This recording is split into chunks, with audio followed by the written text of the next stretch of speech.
ನಾವು ಐದಾರು ವರ್ಷದಿಂದ ಮಾಡ್ತಾಯಿದ್ದೀವಿ. ಈಗ ಮಾಗಡಿ ರಂಗನಾಥಸ್ವಾಮಿ ದನದ ಜಾತ್ರೆಯಿಂದ ಅನುದಾನ ಟ್ಯಾಂಕರ್ಗಳು ಒಂದು 6-7 ವರ್ಷದಿಂದ ನಾನು ಕಂಟಿನ್ಯೂ ಮಾಡ್ಕೊತಿದ್ದೀನಿ. ಮುಂದಕ್ಕೂ ಮಾಗಡಿ ರಂಗನಾಥಸ್ವಾಮಿ ಶಕ್ತಿ ಕೊಟ್ಟರೆ ಇನ್ನೂ ಜಾಸ್ತಿಯಾಗಿ ಮಾಡಬೇಕು ಅಂತ ನಾನು ಮಾಡ್ತಿದ್ದೀನಿ. ನಾವು ಇವತ್ತು 2 ಬಿಟ್ಟಿದ್ದೀವಿ. ಹೋದ ವರ್ಷ 3-4 ಬಿಡಿ. ಈ ಸಲ ಜನ ಸ್ವಲ್ಪ ಜಾಸ್ತಿ ಜನ ಇದೆ ಅಂತ ಕ್ರೌಡ್ ಅಂದ್ಬಿಟ್ಟು ಈ ಸಲ ನಮ್ಮ 2 ಬಿಟ್ಟಿದ್ದೀನಿ. ಅನುದಾನ ಮಾಡಿಸ್ತಾಯಿದ್ದೀನಿ. ಈಗ 1,500-2,000 ಮಾಡಿಸಿದ್ದೀವಿ. ನಮ್ದು ಒಂದೇ ದಿವಸ ಜಾತ್ರೆ ನೀರಿನ ವ್ಯವಸ್ಥೆ ಸಂಪೂರ್ಣ ಜಾತ್ರೆ ಇರೋರು ಇರುತ್ತೆ. ರೈತರುಗಳಿಗೆ ಎಲ್ಲ ಇವತ್ತು ಈ ವರ್ಷ ಸೇರಿದಂಗೆ ಪ್ರತಿ ವರ್ಷ ಸೇರಬೇಕು.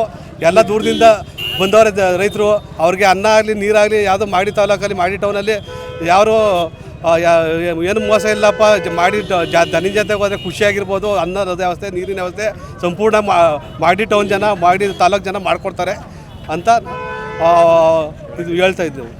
ಇದು ಟ್ಯಾಂಕರ್ ನೀರು ಜಾತ್ರೆ ಎಲ್ಲಿವರೆಗೂ ಇರ್ತದೋ ಮಾಗಡಿ ರಂಗನಾಥಸ್ವಾಮಿ ಜಾತ್ರೆ ದನ ಕರುಗಳಿಗೆ 5 ಟ್ಯಾಂಕರು ನೀರು ಡೈಲಿ 5 ಟ್ಯಾಂಕರ್ ಬಿಟ್ಟು ಮಾಗಡಿ ತಾಲೂಕು ಮತ್ತು ಮಿಕ್ಕಿದ ತಾಲೂಕಿನ ಜನ ಬಂದು ಎಲ್ಲರೂ ಯಾಕೆಂದರೆ ಈ ಬರಗಾಲದಲ್ಲಿ ನೀರು ಭಾರಿ ಅಭಾವ ಇರೋದ್ರಿಂದ ಜನ ಯಾರೂ ನೊಂದ್ಕೊಂಡು ಹೋಗಬಾರ್ದು ಮತ್ತು ದನ ಕರುಗಳೂ ನೀರು ಅಂತ ಭಾರಿ ನೋವು ತಗೋಬಾರ್ದು ಅಂತ ಕಾರಣಕ್ಕೋಸ್ಕರ ಹಳ್ಳಿಕಾರ್ ಹನುಮಂತರಾಜು ಅಧ್ಯಕ್ಷತೆಯಲ್ಲಿ ಮತ್ತು ಅವರ ತಂಡ ಅವ್ರ ಸ್ನೇಹಿತರುಗಳು ಎಲ್ಲ ತಂಡ ಸೇರ್ಕೊಂಡು ಇದು ನೀರಿನ ಸೌಲಭ್ಯ ಎಲ್ಲ ಕಡೆಯೂ ಸೇರ್ಕೊಂಡು ಮಾಡ್ದವ್ರು. 5 ಟ್ಯಾಂಕರ್ ಬಿಟ್ಟು ಡೈಲಿ 5 ಟ್ಯಾಂಕರು ಸತತವಾಗಿ ಜಾತ್ರೆ ಇರೋವರೆಗೂ ಮಾಡ್ಕೊಂಬತ್ತವ್ರೆ. ಅವ್ರಿಗೆ ಮಾಗಡಿ ರಂಗನಾಥಸ್ವಾಮಿ ಆಯುಸ್ಸು ಆರೋಗ್ಯ ಕೊಟ್ಟು ಕಾಪಾಡಲಿ. ಇನ್ನೊಂದು ಮತ್ತು ಇದು ಅನ್ನದಾಸೋಹ. ಏಕೆಂದರೆ ಒಂದು ಹೋಟ್ಲಿಗೆ ಹೋದರೆ ಒಂದು 200ರಿಂದ 300 ರೂಪಾಯಿ ಬೇಕು ಊಟ ಮಾಡೋಕ್ಕೆ ರೈತರುಗಳು. ಈಗ ಅಲ್ಲಿಂದ ಅವ್ರು ಬಂದಿರೋದೇ ತುಂಬ ಅಭಾವ ಕಷ್ಟದಲ್ಲಿ ಬಂದಿರೋದ್ರಿಂದ ಅವ್ರಿಗೆ ಅನ್ನದಾಸೋಹ ಮಾಗಡಿ ರಂಗನಾಥಸ್ವಾಮಿ ದೇವಸ್ಥಾನಕ್ಕೆ ಬಂದವರು ಯಾರೂ ಊಟ ಇಲ್ದಲೇ ಹೋಗಬಾರ್ದು ಅನ್ನೋ ಕಾರಣದಿಂದ ಎಲ್ಲರೂ ಸಂತೃಪ್ತಿಯಾಗಿ ಊಟ ಮಾಡ್ಕೊಂಡು ಖುಷಿಯಾಗಿ ಅವ್ರಿಗೆ ಮತ್ತು ಅವ್ರ ತಂಡಕ್ಕೆಲ್ಲ ಸೇರಿ ಮಾಗಡಿ ಇನ್ನೂ ಹೆಚ್ಚಿನ ಮುಂದಿನ ದಿನದಲ್ಲಿ ಇನ್ನೂ ಹೆಚ್ಚಿನ ಸಹಾಯ ಮಾಡೋ ರೀತಿಯಲ್ಲಿ ನಮಗೆ ದೇವರು ಆಶೀರ್ವಾದ ಮಾಡಿದ್ರೆ ಇನ್ನೂ ಹೆಚ್ಚಿನ ರೀತಿಯಲ್ಲಿ ಮಾಡ್ಕೊಂಡು ಇದನ್ನು ಈ ಕಾರ್ಯಕ್ರಮನ ಹಿಂಗೆ ಕಂಟಿನ್ಯೂ ಮಾಡ್ಕೊಂಡು ನಾವು ಸತತವಾಗಿ ಹೋಗಬೇಕು ಅಂತ ನಮ್ಮ ಸ್ನೇಹಿತರುಗಳು ಎಲ್ಲರಲ್ಲೂ ಎಲ್ಲ ಒಗ್ಗೂಟವ್ರೆ, ಎಲ್ಲ ಒಗ್ಗೂಡು ಮಾಡ್ತವ್ರೆ. ಅವ್ರಿಗೆ ತುಂಬ ಹೃದಯದ ಧನ್ಯವಾದಗಳು ನಮ್ಮ ರೈತರ ಪರವಾಗಿ ಅಂತ ಹೇಳಿದ್ರು. ಹನುಮಂತರಾಜು ಅವ್ರು ಮಾಡ್ತಾ ಇರ್ತಕ್ಕಂಥ ಕೆಲಸ ಇವರನ್ನು ನೋಡ್ಕೊಂಡು ಇನ್ನೂ 100 ಜನ ರೈತರಿಗೆ ಸಹಾಯ ಮಾಡ್ತಕ್ಕಂಥ ಕಲ್ಪನೆ ಹೇಳ್ತಕ್ಕಂಥ ಯುವಕರು ಮಾಗಡಿಯಲ್ಲಿ ಜಾಸ್ತಿ ಆಗಲಿ ರಂಗನಾಥನ ದಯದಿಂದ. ಇದು ಈ ಜಾತ್ರೆ ಏನು ಇವತ್ತು ಸೇರೈತೆ ಇದು ಪ್ರತಿ ವರ್ಷವೂ ಇನ್ನೂ ಹೆಚ್ಚೆಚ್ತಾ ಹೋಗಲಿ.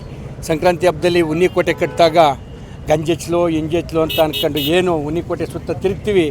ಗಂಜ ಎಚ್ಚಲಿ ಇಂಡಿ ಎಚ್ಚಲಿ ಅಂತ ಅಂದರೆ ಹಸುಗಳ ಸಂಖ್ಯೆ ಜಾಸ್ತಿ ಆಗಲಿ ಅಂತ. ಹಸು ದೇವ್ರ ಸ್ವರೂಪ. ಮಾಗಡಿ ತಾಲೂಕು ಈ ರಾಜ್ಯದ 3ನೇ ಅತಿ ದೊಡ್ಡ ಜಾತ್ರೆ ಅಂತಕ್ಕಂಥ ಪ್ರತೀತಿ ಮತ್ತು ಹೆಸರು ಕೆಂಪೇಗೌಡರ ಕಾಲದಿಂದನೂ ಬಂದಿರತಕ್ಕಂಥದ್ದು. ಪ್ರತಿ ವರ್ಷ ಇದು ಇನ್ನೂ ಮೇಲ್ಮಟ್ಟಕ್ಕೆ ಉಚ್ಛ್ರಾಯ ಸ್ಥಿತಿಗೆ ಹೋಗಲಿ. ಇಂಥ ಅಣ್ತಂದಿರು ಇಲ್ಲಿಗೆ ಬರ್ತಕ್ಕಂಥ ರಾಜ್ಯದ ಎಲ್ಲ ಕಡೆಯ ಜನಗಳಿಗೆ ಬೇಕಾಗಿರ್ತಕ್ಕಂಥ ಊಟ ನೀರು ಇಂಥ ಉಚಿತ ವ್ಯವಸ್ಥೆಯನ್ನು ಮಾಡೋದ್ರಿಂದ ಮಾಗಡಿ ತಾಲೂಕಿನ ಕೀರ್ತಿ ಈ ರಾಜ್ಯದ ಉದ್ದಗಲಕ್ಕೂ ಹಬ್ಬಿ ಇಂಥವ್ರಿಗೂ ಭಗವಂತ ಆಶೀರ್ವಾದ ಮಾಡಲಿ. ಇಂಥ ಅಣ್ತಂದಿರಿಗೆ ಮತ್ತು ಬಂದಂಥ ಎಲ್ಲ ಕೊಳ್ಳೋರಿಗೆ ಮಾರೋರಿಗೆ ಎಲ್ಲರಿಗೂ ಕೂಡ ಭಗವಂತ ಒಳ್ಳೇದು ಮಾಡಲಿ. ಮಾಗಡಿ ರಾಜ್ಯ ಎಲ್ಲವೂ ಅಭಿವೃದ್ಧಿ ಮೇಲ್ಮುಖವಾಗಿ ಹೋಗ್ತಾ ಇರಲಿ. ರೈತರು ಮಾತಾಡ್ಸ್ಬೇಕು ಮಾತಾಡ್ತಿದ್ರು ಎಲ್ಲ ಒಂದು ಕಡೆ ಎಲ್ಲ ಒಂದು ಸ್ಥಳದಲ್ಲಿ ಗುರುತಿಸಿ ಜಾತ್ರೆ ಮಾಡಿದ್ರೆ ಒಳ್ಳೆಯದು. ಇಲ್ಲಿಂದ ದೂರ ಇರ್ತದೆ ವ್ಯಾಪಾರ ಈ ವರ್ಷ ಕಮ್ಮಿ ಅಂತ.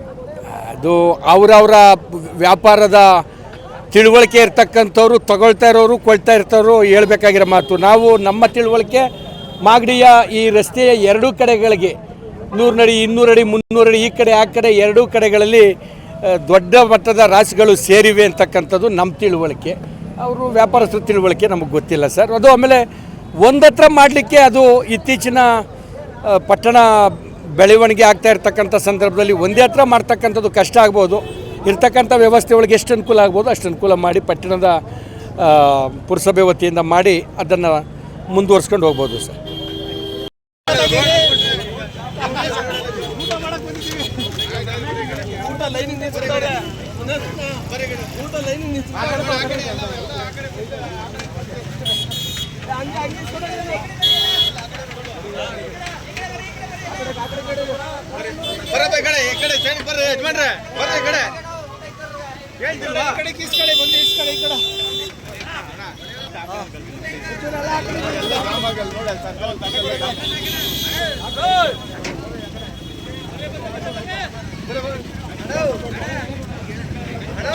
ಅಣ್ಣ